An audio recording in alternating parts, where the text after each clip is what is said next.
Welcome, everyone. I'm Kimberly Boschman, and this is the Intentionally Intuitive Podcast. In this episode, we're going to take a look at the upcoming new moon that's occurring on January 2nd, 2022. Before I get into the reading, this is, of course, a general reading. If you're interested in a personalized reading to look at your own personal energies, please book some time with me. My information is in the description box below. Okay, so there are two very prominent energies being illuminated under this new moon, the 2 and the 9. So under the influence of the 2, we are being asked to find ways in which to cooperate with others.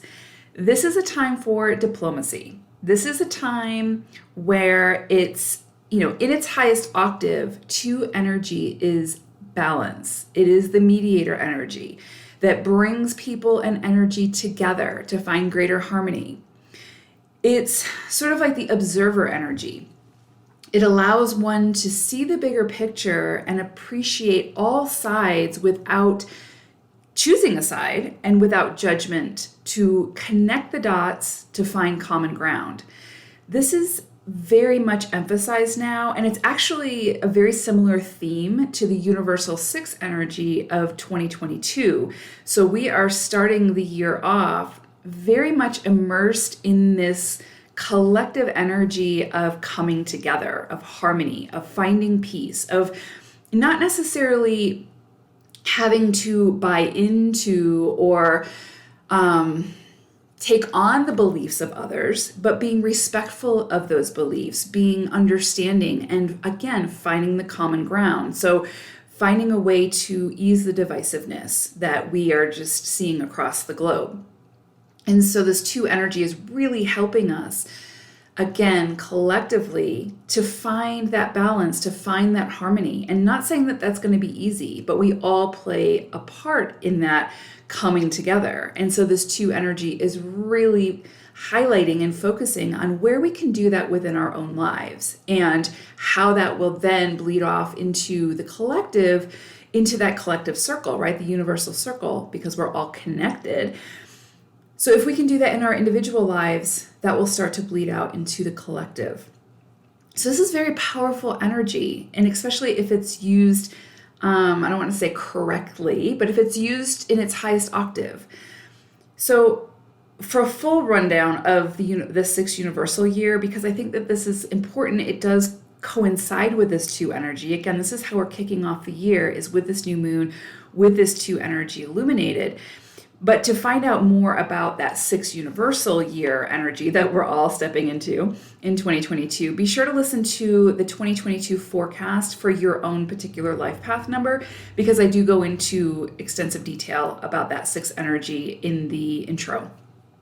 So the efforts made now to sort of work with others as opposed to working against them, regardless of opposing beliefs and ideologies, will be the most successful efforts, right? Those efforts working against others, creating discord, will find the most challenges. They will be faced with the most challenges. 2 energy helps us to find the solutions that will bring the most balance and the most harmony to all, not to just a few. This is very cohesive, like, again, just the glue that holds things together, that's the energy of the 2 when it's in its highest octave, not sacrificing itself to do so, not betraying its own truth in order to do so, but again, not taking sides, not holding judgment, simply respecting and observing all sides to find the common ground. So I feel like we're all going to be sort of faced with that in some capacity, in some aspect within our own lives, to be able to sort of practice that, right? And if you're already doing that, great. This energy will just help to emphasize and sort of put more power behind that. But if it's if it's an area where you sort of struggle and you're really set in your own beliefs and again, sort of hold judgments towards others for their beliefs, if they're different than yours, then this is going to be a time for you to sort of work with that, to sort of work through that and find ways, again, to become the observer and in a place of sort of unbiased to see all sides, while still maintaining your own integrity and your own truth, okay? So it can be very challenging under the influence of the two to make decisions. It's sort of like in numerology, the two energy is sort of known as the one who's indecisive. Again, there's the observers, so they're seeing all sides of things. They're sort of bombarded with all of this information, and sometimes that can be difficult to sort of trust themselves and make very definitive decisions, right? And so it is an energy that sort of struggles with decisiveness. So during this illumination, things can feel very cloudy. We can sort of second guess ourselves. We can second guess our decisions. We can second guess the direction of our lives. We can start to second guess everything. And that when we start to second guess ourselves, when we lose confidence in our own inner knowing, that's when we look to the external. That's when we look to the leaders that be to tell us what to do. That's when we look to our friends, families, peers to tell us what's right, to tell us what to do. And what happens there is that we start to get the information, the direction from somebody else's story, from somebody else's experience, right? Through their filter. And that's not always right for us, right? It's okay to take that wisdom, take that inspiration from others, and then choose what works for us and then make that decision, right? From our own inner compass. But when we sort of lose ourselves, we lose our confidence and second guess ourselves, we look to others to tell us what we should do. And again, what we should do based on somebody else's opinion through their own advice is coming through their own filter, through their own experiences. And that doesn't mean that that's going to be right for us, right? So that's where it gets a little bit murky. That's where it gets a little bit challenging as we start to move down a path that is somebody else's path. And so it's really, really going to be important during this two illumination to really find that trust within yourself, right? Even though you don't have all the answers, even though it feels murky and cloudy and, maybe you're faced with some illusions, maybe you don't need to make that decision just yet. Maybe there's more information coming, but just know that under this energy, it can feel challenging to make those decisions. We still need to take the reins and make those decisions. But just understand that this is the energy that we're sort of working with now, and it can just sort of convolute things a little bit. So it just forces us to go within even more and to really trust that inner knowing, even if we don't have the answers, even if it doesn't make sense, if it feels right, if it feels like it's aligned, we need to trust that. We need to find a way to trust that. So you may find that the universe is asking you to be more decisive at this time and to not be sort of easily influenced by the external now. So, and it's not that the external doesn't have your best interest at heart, but they don't always know your best interest. They don't always know your inner truth, right? We know our own truth. And that's what we need to, that needs to be our compass. That needs to be our North Star. Not that we can't use the wisdom and the resources external, but we just have to be sure that we're not being overly influenced by that. Because again, that's coming through somebody else's filter, not through our own. So again, the goal of this energy is to sort of push us inwards, to truly follow our hearts and our own inner knowing, and to trust that inner knowing. When we talk about trust, sometimes in the spiritual community, it's not just about trusting the divine, like trusting that again, something external to us, trusting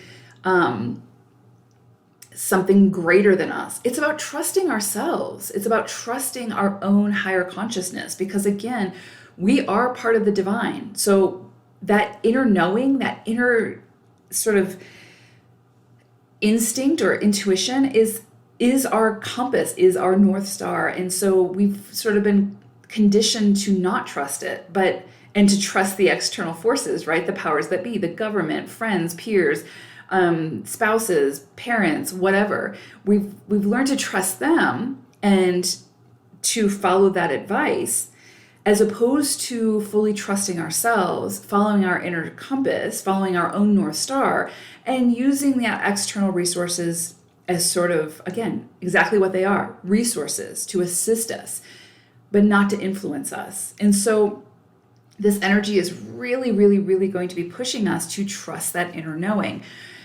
And again, it's trusting that inner knowing and following that North Star without attempting to influence others, right? Like without trying to manipulate or have that power over others who are looking for advice or whatever the case may be, right? Like, so again, it's, are we a resource or are we trying to influence? There's so much kind of intertwined within this energy. So again, it's about self. It's about going within, following that inner compass, trusting that inner compass, and not second guessing and really being decisive.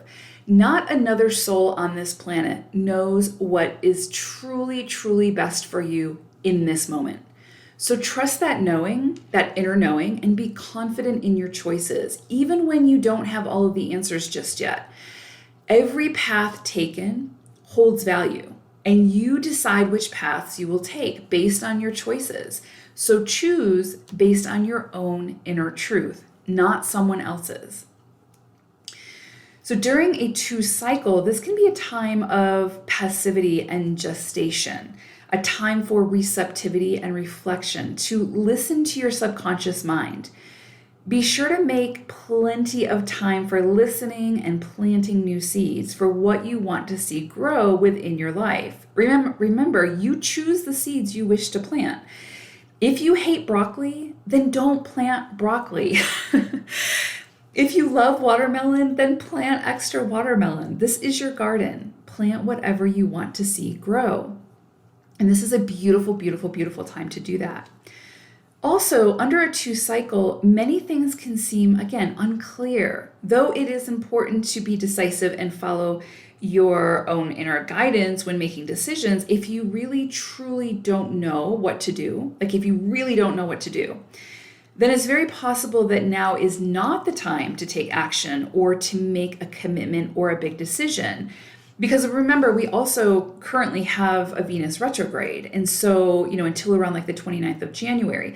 And so until that moves direct, there is going to be some cloudiness. There is going to be some things that are unclear. We might make decisions that we have buyer's remorse on. So if you really feel like you need to make a decision, but you truly do not know which way to go. You truly do not know, by following the inner compass, you truly don't know what to do just yet.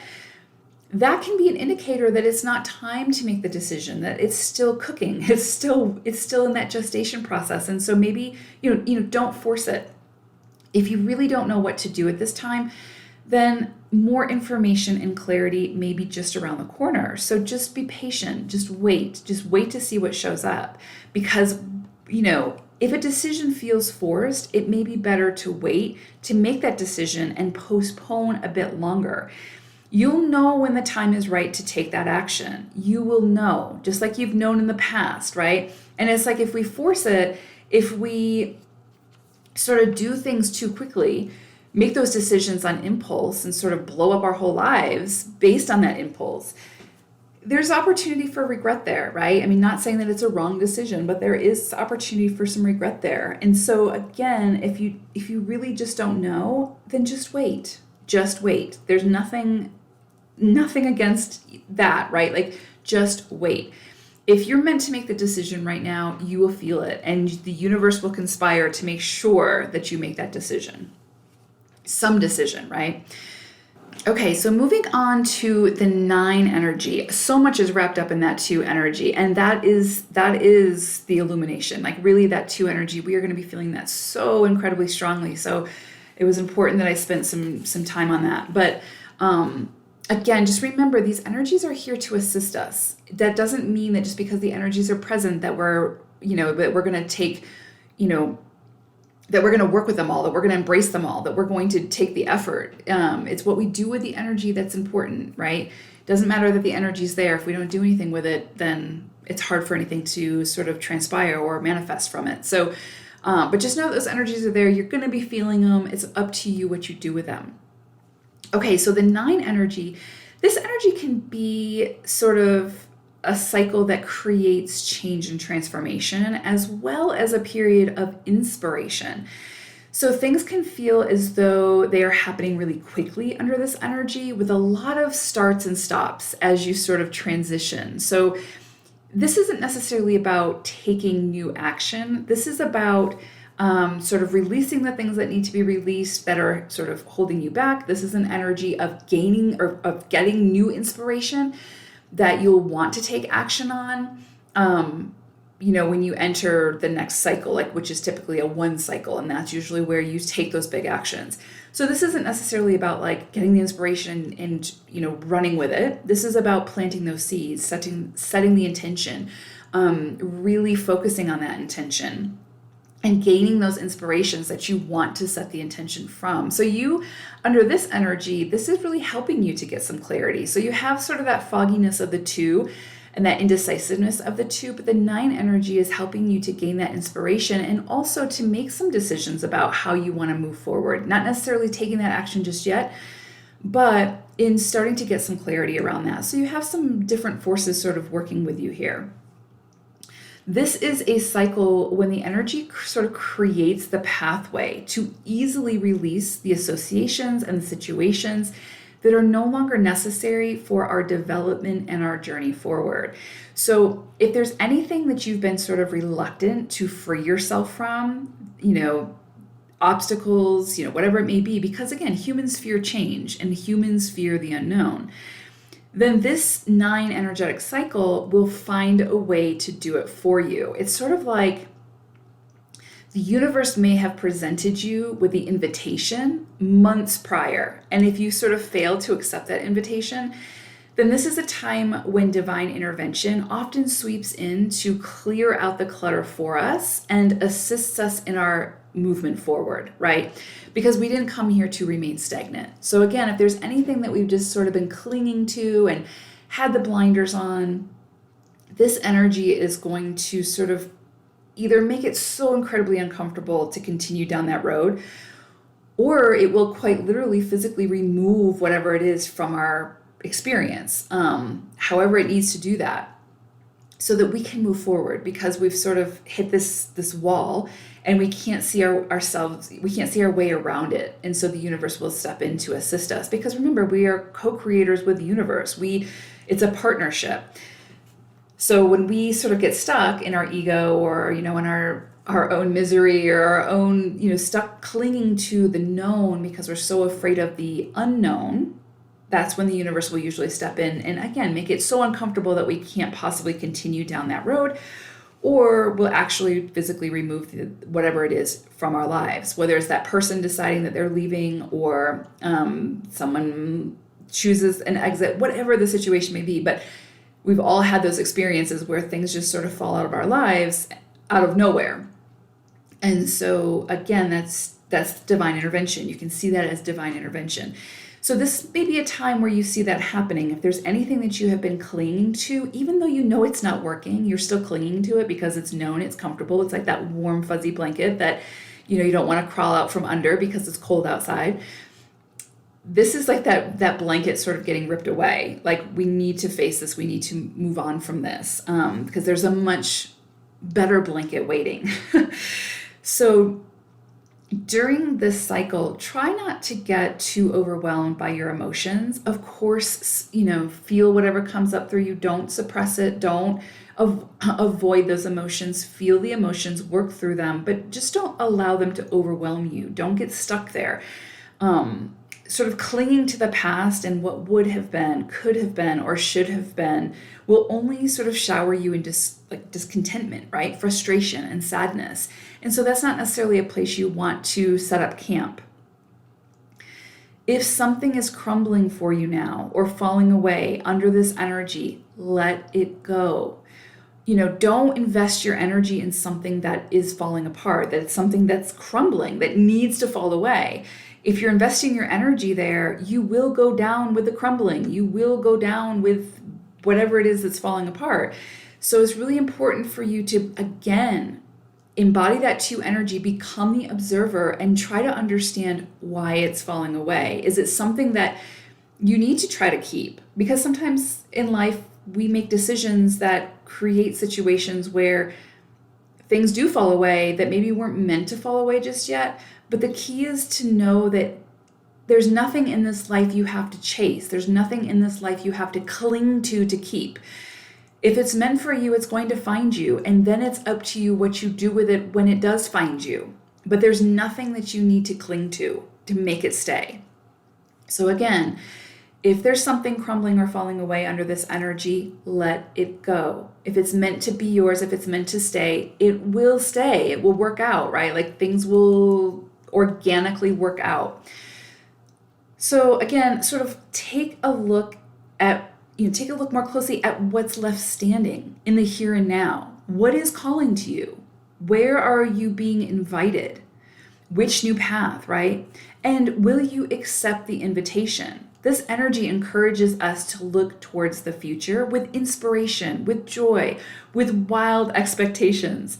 So don't limit yourself. Don't restrict yourself. Allow yourself to move forward into this expansive new year with high hopes and big, bold new intentions. This 9 energy is helping us to get there. You have been given a giant new canvas, a new big clear canvas, and a rainbow of colors to paint with. So use the next 365 days to create your most favorite masterpiece yet. So everyone, Happy New Year. May it be filled with much magic, lots of love, tons of laughter, and happiness around every corner for us all. I hope it's a beautiful new year. I hope it's a beautiful new moon, and I hope that you're able to work with this energy in the most beneficial way. Take care, everyone. I so appreciate each and every one of you, and I'm looking forward to this new start, this new energy, and this new year. Bye, everyone. See you soon.